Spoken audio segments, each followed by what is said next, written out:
good crowd. Hi, I'm Alan. I'd like to show you my favorite trick. It's a rope trick.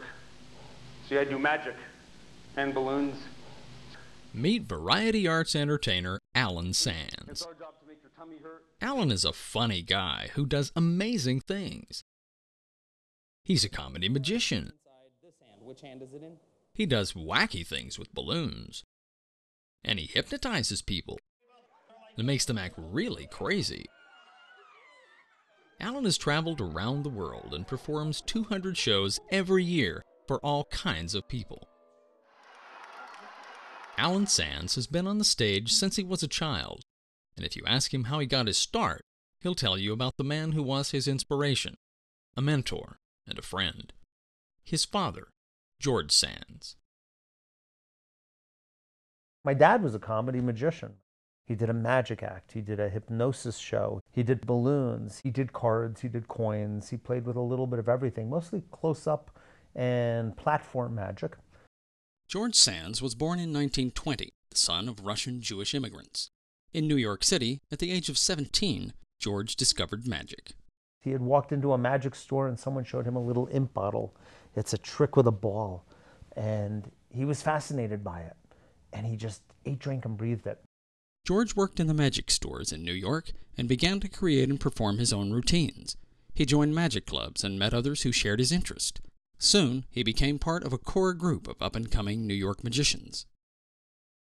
In 1942, George was drafted into the Army, but he went prepared and took every opportunity to entertain. He took with him his magic tricks. Many of them were prop-intensive, so he learned how to do impromptu magic that worked out of his pockets with a cotton handkerchief, deck of cards, a pack of cigarettes, a book of matches, and his rope. He made a name for himself while in the Army, but it was his rope tricks that made George Sands world famous among magicians. If you've ever seen a cut and restored rope routine, you've seen the work of George Sands. He called his first version sensational rope. See, I wanted the nut over here, not over here. But soon, a second version became necessary. He called that routine rope-sational. And these two rope tricks, sensational rope, where you use the scissors, and rope-sational became the entire foundation of every rope trick that's done today.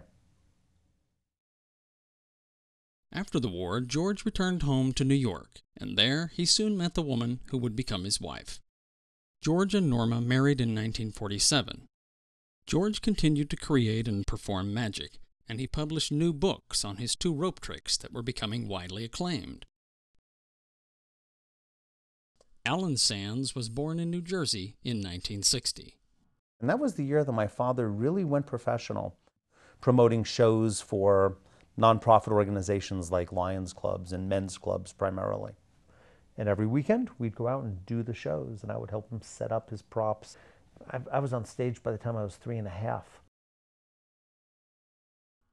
Then, in 1964, Norma Sands died suddenly after a struggle with declining health. In 1972, George and his son Alan left New York City and moved to the Catskill Mountains in upstate New York.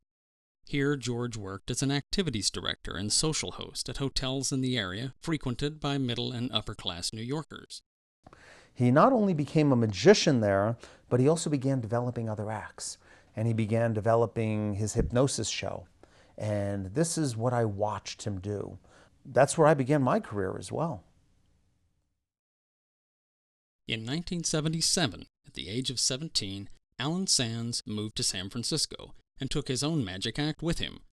While finishing high school there, he performed for children's shows and holiday parties. Later, he began entertaining on the streets of San Francisco and at Fisherman's Wharf.